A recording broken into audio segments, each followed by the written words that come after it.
You're listening to the Messengers of Hope Mission podcast with your host, Bob Gardner.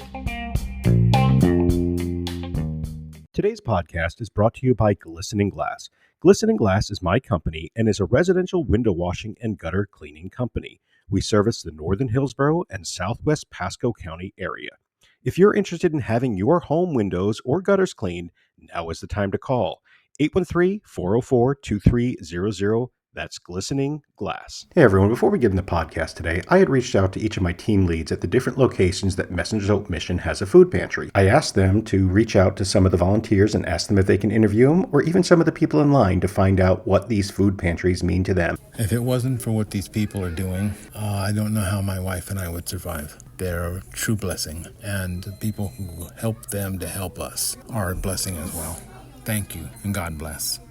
Welcome back to the Messengers of Hope Mission podcast. This is Bob Gardner, your host. First off, I want to say that I am very sorry that we have not had a podcast for the last 2 weeks. Not only was the Easter holiday upon us, but the platform that we use to upload our podcast was changing from one server to another, kind of a regime change, if you will. And it was just a little bit difficult to figure out how it was going on and how to upload a podcast. And then on top of that, they were down for maintenance quite a bit. It was a time of transition and learning, so I decided to take a hiatus from the podcast for a couple weeks, which was actually very helpful because I was so busy with things going on. And then a bit of news during that time. Also, we got a trailer for Messengers of Hope Mission, a 8.5 foot by 16 foot by 6.5 foot tall, and it is a great trailer that we'll be going to be able to use to get more food and be able to bring out more food. I'm just super excited about it. You know, there's just so much going on right now, and we have more and more people showing up in the lines every single time we open up, and we need the ability to get more food, and this trailer is going to help us. But more about that later in the episode. I do want to give a little rundown of what happened over the last couple weeks, but that is not what this episode is going to be about. This episode is a special one, a near and dear one to me, because I really want to give a shout out to one of our volunteers, someone that has been with us for close to 7.5 years, and he doesn't even know I'm going to be doing this yet. I am going to be giving a shout out to one of our volunteers that all of the other volunteers, I guarantee, would be extremely happy that I'm doing this because we all love this guy. He is an amazing worker that works very hard, puts in a lot of time, puts a lot of effort, puts in his own vehicle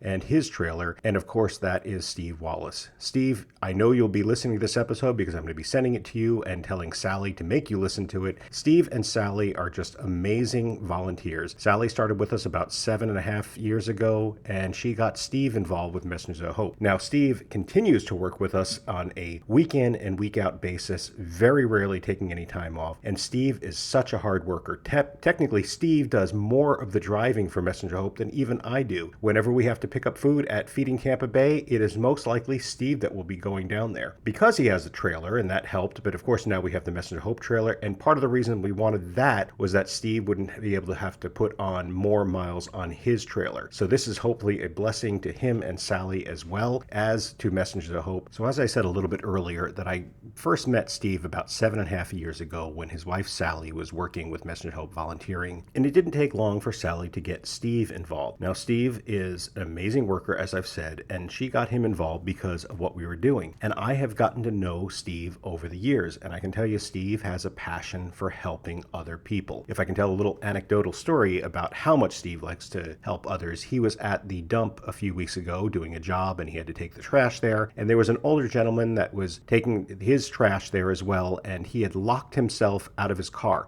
Now the back window of the car was open, but he could not get into the car to unlock it. So Steve, being selfless, climbed in through the back window so he can get up to the lock and unlock the car and let the guy in. Now, in the process of that, Steve had dropped his cell phone in the guy's back seat, and the guy took off after that.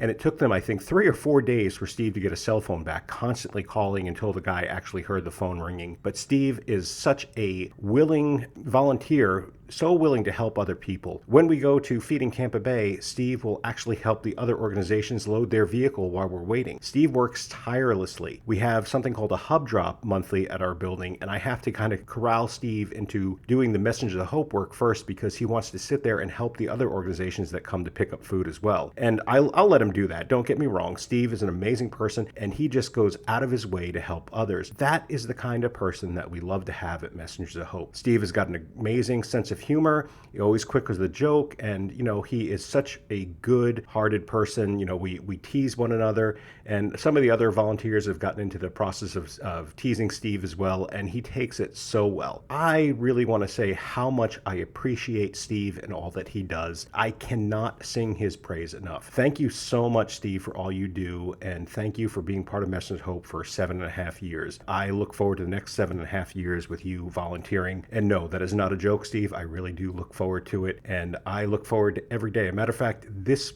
upcoming week, Steve was going to work on Thursday, and of course we have the Thursday pantry over in Lutz at North Tampa Church of Christ, and Steve was willing to rearrange his schedule so he could help if we needed. That is because he has such a loving, giving heart and a good character that he just wants to make sure that others around him are taken care of. And I know Sally would say the same thing. And let's face it, if it wasn't for Sally, Steve wouldn't be able to do this stuff. So Sally, you are Steve's better half, and we know that you are the one that allows him to do this and allows him to help others. So Sally, this episode is just as much for you as it is for Steve. Even though I may not know you as well as Steve, I am so thankful for you and Steve and all you guys do for Messengers of Hope. And let me tell you, Sally beats the drum online for us. She's constantly sharing posts that we put on Facebook, trying to get volunteers to come in, and she raises donations for us as well. So Sally, thank you so much for that as well. Steve and Sally Wallace, you guys are amazing, and I would love to have 10 more of you guys working with Messengers of Hope. Thank you again. I very much appreciate you guys, and thank you, you listeners, for allowing me to just gush about Steve and Sally for a little bit. Thank you so much. Now, as I said earlier, I do want to talk a little bit about what happened over the last couple of weeks. Now, we were closed for the Easter holiday weekend, except for that Saturday. We had the pantry in Port Richey, the one that Deb runs. I believe that we had, I'd have to go back and look at the numbers, but I believe we had record numbers that week, and we were able to give out extra food. We had actually planned for it since we were closing the other pantries. We made sure that there was extra food for that week, and I know that there was such an abundance of the food that people were just amazed at the amount that we were able to give out. I think we were able to give out like 10 frozen items to each person as just a great gesture of, this is not only a holiday weekend, but we want to show you how much we love you. And I want to thank Deb and all of her volunteers there at Emmanuel Baptist Church, which is called Messengers of Hope at Emmanuel Baptist Church. Thank you so much for doing that, staying open on the holiday weekend. That was amazing that your people that come through the line were able to just enjoy that and benefit from you guys taking the time away from a busy week.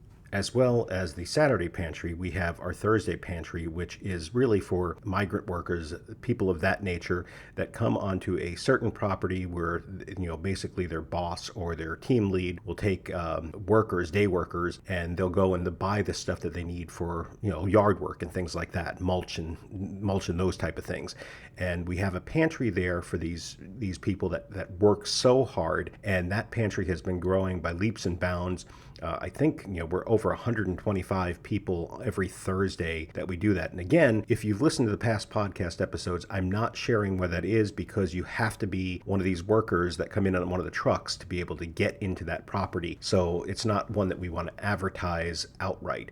But during this upcoming weekend, we have 5 more pantries going on, and as I said earlier in this episode, we have been growing by leaps and bounds. I looked at the numbers from November and December, and we only dropped slightly in January and February, which is odd because we usually have a big drop-off in January and February after the holidays. And then if you look at March, we actually almost matched our November-December numbers, which are typically our highest numbers of the year. And as I look through the April numbers, it looks like we might surpass the November and December numbers, which is a little bit scary all at once, as well as being exciting. Exciting the fact that we're being able to reach more people and more people are able to benefit from the food that we are able to give out, but scary that many more people need it, and it doesn't look like there's going to be any kind of slowdown in the growth that is needed for the food at these pantries, the number of people showing up. So that is something that we are working on. And with that in mind, I do want to share on April 28th at the Starkey Ranch Publix in Odessa, we are doing a food pantry, a food drive from 10 a.m. to 4 p.m. And we have a volunteer sign-up sheet that we will have up after Sunday. So next Monday, we'll have the volunteer sign-up sheet. We're going to be bringing the bus, and there's going to be some Boy Scouts there working with us. And this is a very important food drive that we're going to be doing. We need a lot of food coming in because our shelves are emptying quicker than we are able to fill them. We get a lot of our food from Feeding Tampa Bay. Feeding Tampa Bay this month is in a transition from one location from South Tampa down about 15-20 minutes further away from us to a new location, and that's happening this month. So there has not been as much food to get from them. So we are desperately in need of that food. With that in mind, please come to the food drive on the 28th at the Starkey Ranch Publix, and please, if you can, donate food even ahead of time.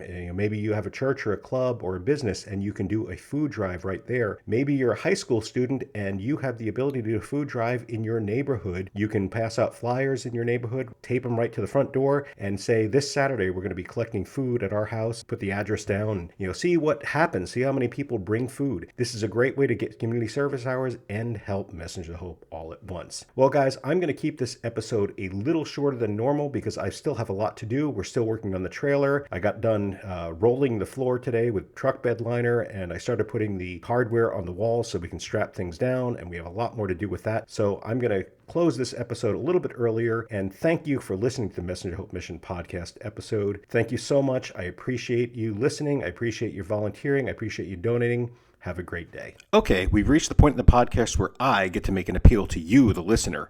Messengers of Hope is in need of volunteers to come work with us, not only at our various food pantries, but also at our warehouse in Odessa, Florida. We have all types of jobs for all types of people, everything from light cleaning to heavy stacking of boxes and sorting of food. Now, maybe you're listening, you're saying, hey, Bob, I don't live local, and it would take way too long for me to get onto a plane and fly there to come work for an afternoon. That's okay. I've got a plan for you as well. You can go to our Facebook page and find links for our payment portals. We have both Venmo and PayPal, and you can make a donation to Messenger Hope that way. Still not enough? You can find our address and mail us a check, and we'll be happy to take that. Messengers of Hope is a registered 501c3 nonprofit, so any donations you make is 100% tax deductible.